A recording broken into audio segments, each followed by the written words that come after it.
The coffins were already in the house, the twins were already dying, and the maid had already done something no one could explain. Long before the coffins arrived, this house had already begun to grieve. On the quiet edge of Kiowa Island, where the ocean never truly sleeps, Theo Mercer had learned how to prepare for loss in silence. He moved through the long hallways of his estate like a man walking through a memory instead of a home. Every step was measured. Every sound felt too loud near the twins' room. Elowen and Maribel were only toddlers, too young to understand why their beds were surrounded by machines. Too young to know that the word terminal had begun to follow their names through hospital corridors and whispered medical calls. Doctors had stopped using hopeful language weeks ago. Theo still remembered the way the final prognosis was delivered, careful, polished, distant, as if soft words could soften the weight of what was being said. His daughters were slipping, slowly, quietly, and no specialist could promise him the one thing he would have traded his entire fortune for: time. So he began to prepare himself the only way he knew how, by planning for the end. Tiny white dresses were ordered. A private family chapel on the property was quietly cleared. No announcement was made. No one was invited to grieve aloud. This was a goodbye meant to be endured, not shared. And into this house, already dressed in mourning, Serenity Cole arrived as the new maid. She did not enter with questions. She did not enter with authority. She entered with a stillness that felt out of place in a home waiting for death. The first time she saw the twins, she did not look at the machines. She looked at their faces. That alone unsettled Theo, because everyone else in the house had already learned to see Elowen and Maribel as patients, as charts, as time running out. Serenity saw children, and when she spoke to them softly, as if they would answer, something shifted in the room. It wasn't observable. It wasn't measurable. It was simply different. Theo told himself not to notice. He had noticed too many things once before, and lost them all. Outside, the Atlantic tide crept in and out like breath. Inside, two little lives hovered between staying and leaving. And somewhere in the space between science and surrender, something unseen had just stepped quietly into the Mercer home. Theo did not yet know that the woman he had hired to clean his house had already begun to challenge the ending he was preparing for. Before we continue, please like, share, and subscribe, and tell us in the comments where you're watching from. Now let's dive back into the story. The air in the Mercer estate sat heavy, like the last breath before a long silence. Afternoon sun slipped through gauzy curtains, too gentle to disrupt the tension knotting itself in every room. Doctors had come and gone like shadows, and now the verdict was final. Hospice, the kind of care that doesn't speak of recovery, only of comfort and of endings. Theo stood by the window, phone still warm from the call that had just ended his last shred of denial. It was done. Arrangements were already in motion, 2 white coffins, small enough to carry with one arm but heavy enough to bury a soul. Quiet decisions had been made with louder heartbreak underneath. Nothing was said out loud. No one dared. Whispers floated through the corridors. Maids kept their heads low. The chef stopped seasoning anything. No one wanted flavor when grief had already taken over the tongue. And then she came. Serenity's footsteps were soft against the marbled floors.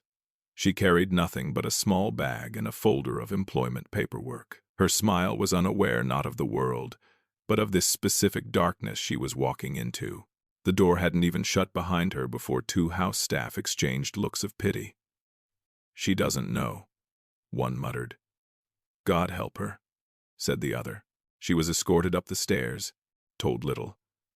But even silence has a scent, and this one smelled like hospitals, flowers that were never gifted, and prayers that had stopped mid-sentence. When Serenity entered the twins' room, something inside her paused. There they were, 2 small bodies, bald, blanketed in white. One clutched a stuffed bear with arms too tired to hold it properly. The other's chest rose and fell in shallow, unsteady rhythm. Machines whispered next to them, oxygen, feeding, tracking. Theo had followed behind, arms crossed, face carved in stone. The last maid had cried. The one before her had resigned. The nurses never spoke unless necessary. The twins weren't children anymore, not to anyone. They were patients. They were leaving. But Serenity didn't get the memo. "Oh, look at you two," she said gently, stepping closer. Her voice didn't tiptoe. It smiled. "I bet you've been waiting for some decent company, huh?" Theo's eyes narrowed. Serenity dropped to her knees beside the bed.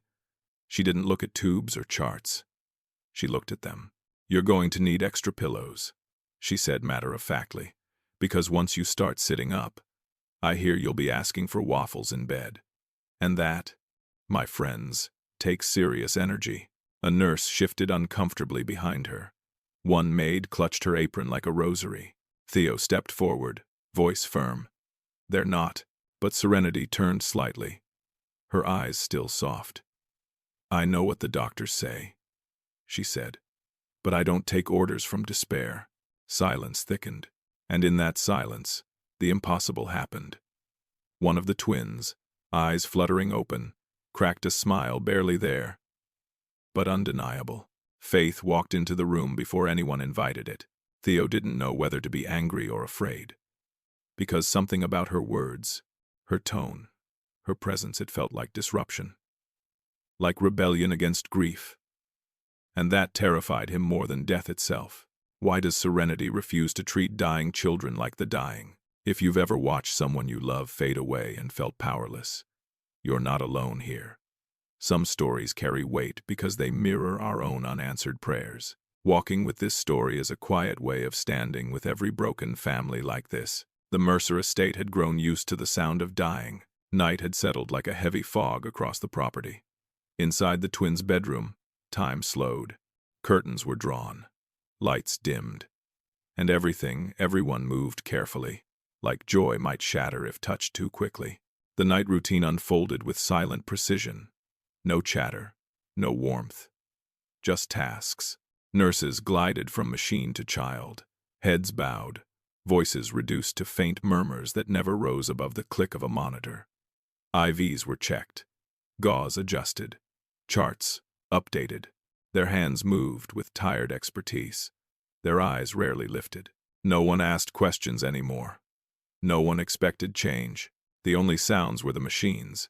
Gentle hums, rhythmic beeps, mechanical reminders that the bodies in the beds were still holding on, but barely. Theo stood just outside the doorway. His shoes didn't cross the threshold. They hadn't in days. He watched like a man who had once tried to believe, but had nothing left to invest. His suit jacket hung loose on his shoulders, untouched since morning. His hands were in his pockets, not from comfort but to hide the way they trembled. He had nothing to offer them. Not anymore. Inside, Serenity moved with a quiet presence. She dusted, folded linens, adjusted pillows, not because anyone asked her to, but because she saw what others didn't. She didn't avoid the room's heaviness. She moved through it, and she sang. It wasn't loud, barely above the hum of the oxygen machines, but it was a melody. Real, human, warm. It wound through the sterile air like a thread refusing to snap. The lyrics were simple, the kind sung in nurseries. Words that belonged to beginnings, not endings. When life is whispered long enough, people forget it still speaks. She didn't look at Theo. She just kept singing. Then, a movement, so faint that it might have been the trick of a shadow. A finger, small, fragile, motionless for so long, twitched. Serenity's song faltered for half a breath, her eyes snapping to the bed. She stepped closer. Was it real? A nurse noticed too. She walked to the monitor, checked vitals, then looked back at the child. The hand was still again. She shook her head. Reflex, she said, not unkindly. Sometimes happens before the body shuts down. It doesn't mean anything. Then she turned away. Serenity didn't answer. She just resumed folding a blanket, eyes wet, lips still humming. Theo was gone from the doorway by then. No one else stayed long enough to wonder. But the twitch had happened, and for someone like Serenity, who had learned to see the difference between reflex and response, that single moment glowed quietly beneath her ribs. She didn't say a word, but her song changed, slower, lower, like she was singing to someone who might, just might, be listening. Was that movement coincidence, or the first crack in the diagnosis? The lights in the consultation room were too bright for the hour. Charleston Children's Medical Center had barely stirred to life for the day. But inside these walls, time wasn't measured by clocks, it was measured by decline. Theo sat with both hands clasped between his knees, eyes fixed on the floor.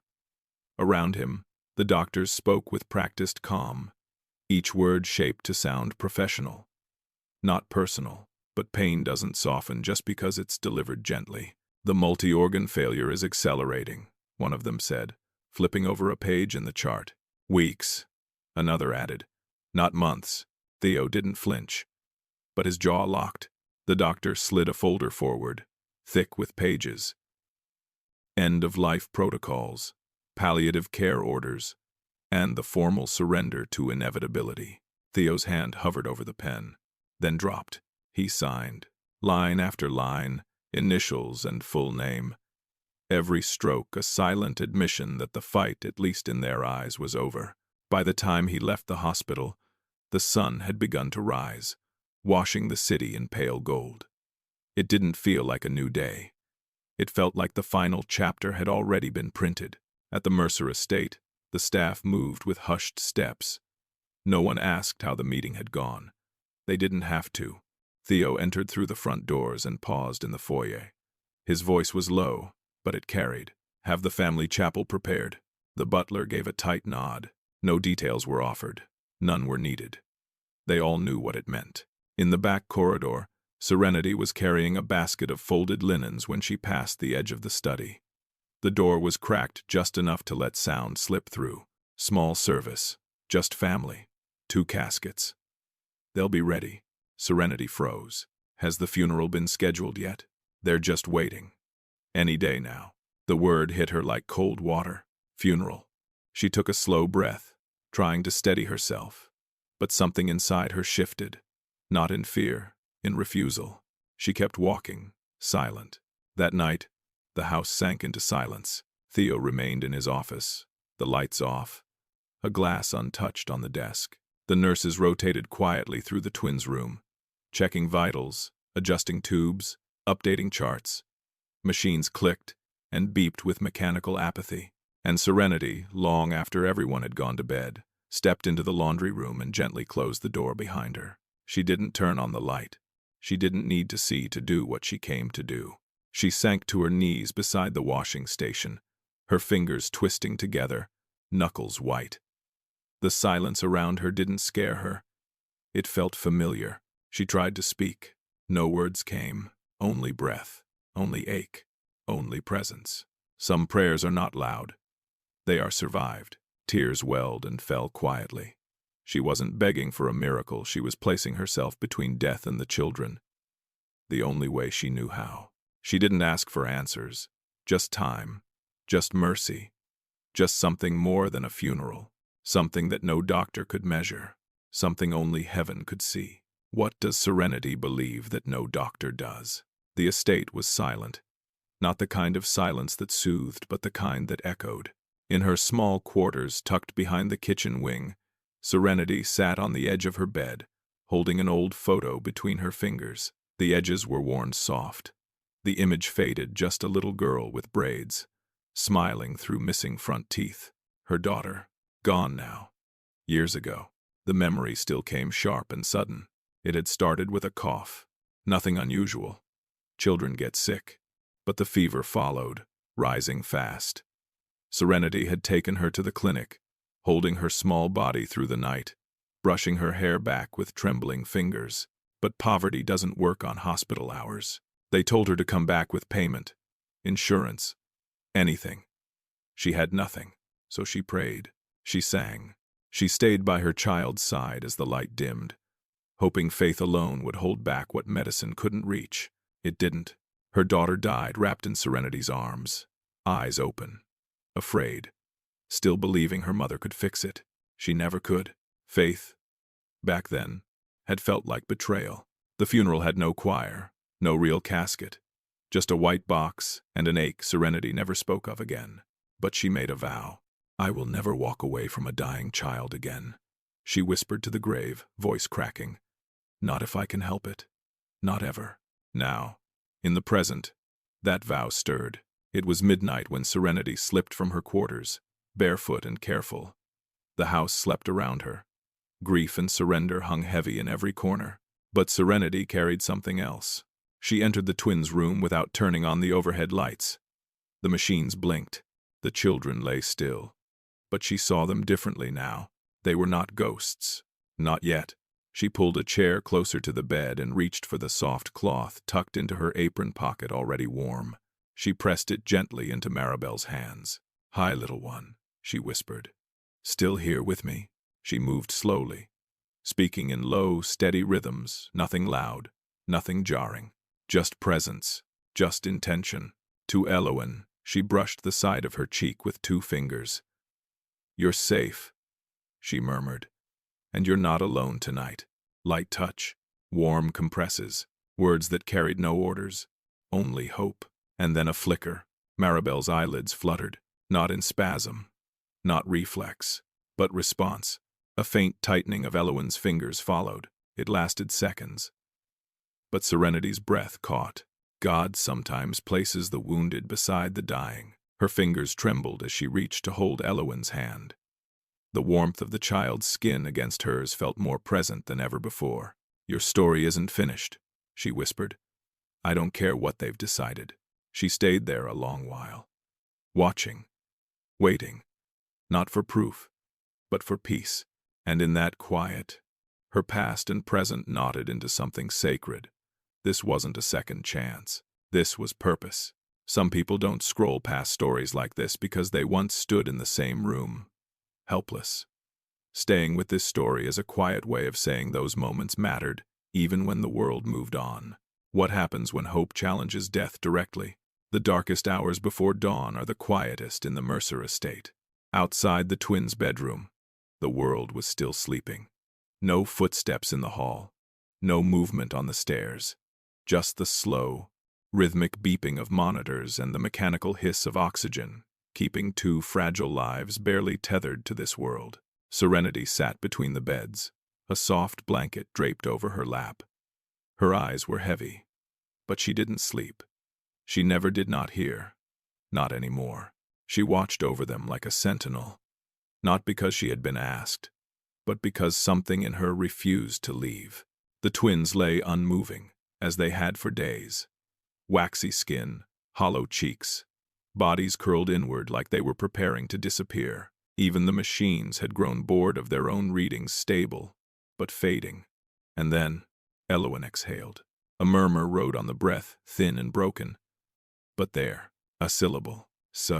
Serenity blinked. She leaned closer, lips parted.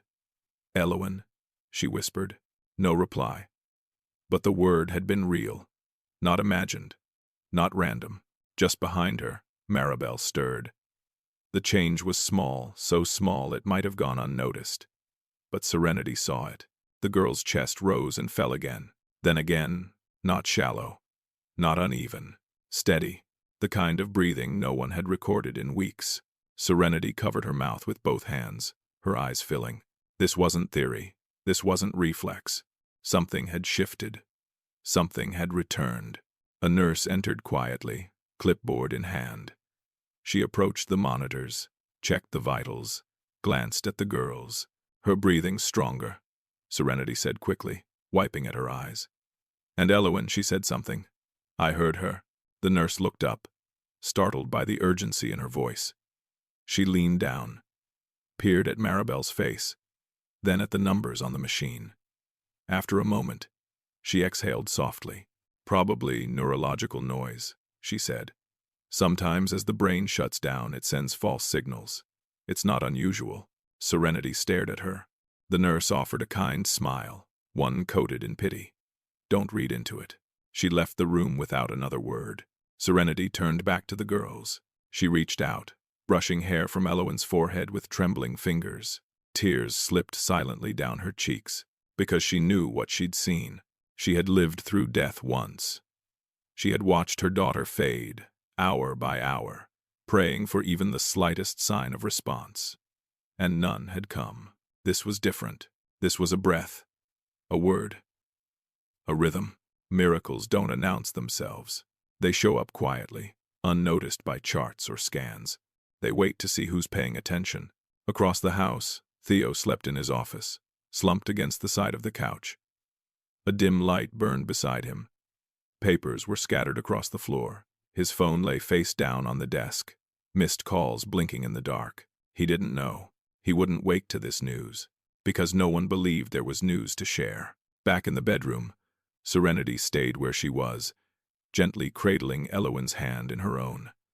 Her thumb brushed the child's knuckles, over and over, like she was reminding her body to stay. The machines continued their steady song, but Serenity didn't hear them anymore. She only listened for one thing now. More. Another word. Another breath. Another ripple of life through still waters. Will anyone notice the breakthrough before it disappears? The chapel smelled like lilies. They had arrived early that morning, white, fragrant, and blameless. Just like everything else being set in place. 2 ivory cloths were laid across twin pedestals at the front of the sanctuary. A caretaker unfolded them slowly, smoothing the fabric as though creases could dishonor the dead. On either side of the aisle, polished chairs sat in perfect rows. The light through the stained glass bled into soft colors along the hardwood floor, making the room appear warm. But warmth didn't live here today. Outside, the delivery van rolled to a stop beside the side entrance of the Mercer estate. 2 workers opened the back. Tiny coffins. White. Identical. They didn't say a word to each other as they carried them in. Just nodded at the staff, signed a paper, and disappeared down the drive, unaware or maybe unwilling to know the story they'd just stepped into. From the hallway, Serenity stood watching. She didn't breathe. The sight stole the air from her lungs. 2 small boxes, too small to carry entire lives, yet somehow heavy enough to crush everyone around them. She gripped the doorframe to keep herself upright. The estate had gone still. And then, a scream. High-pitched, sharp, human, then another. Different voice, matching pain. The twins, crying, not whimpering, not murmuring. Crying, loud, wild, alive. It came from the second floor like a wave breaking through silence. For a moment, no one moved. Then, everything erupted. Nurses sprinted. Machines beeped, spiking upward.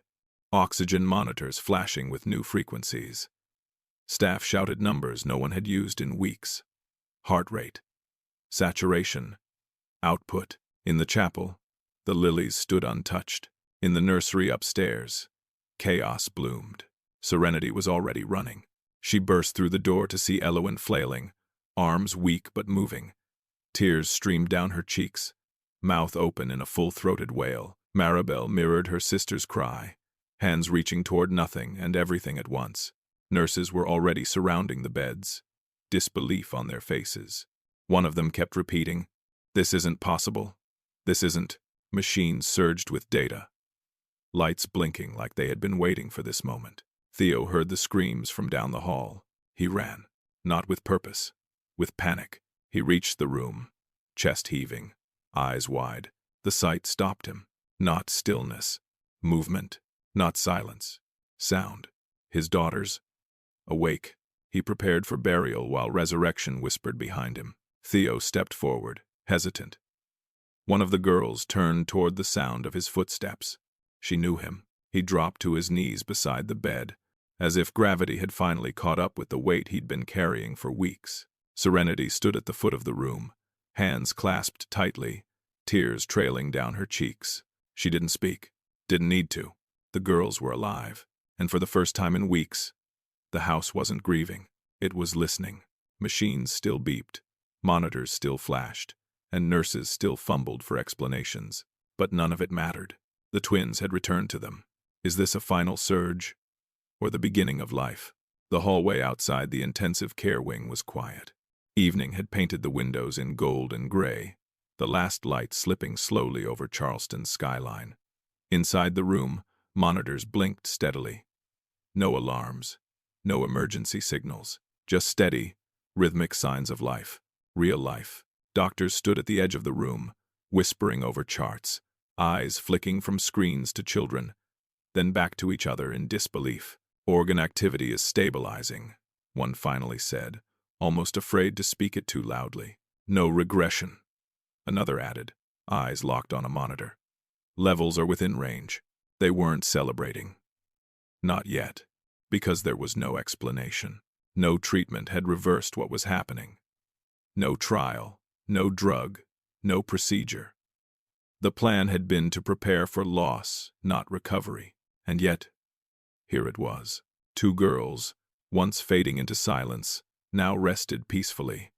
Eyes closed, chests rising and falling. Color had returned to their skin, however faint. Life had decided to stay. No one said the word miracle out loud, but it pulsed in the room, quiet and undeniable. At the center of it all, Elowen stirred. Her eyelids fluttered. Her small hand reached sideways. Maribel's hand met hers, fingers linked. Simple, ordinary, impossible. The nurses froze at the sight, mouths open but speechless.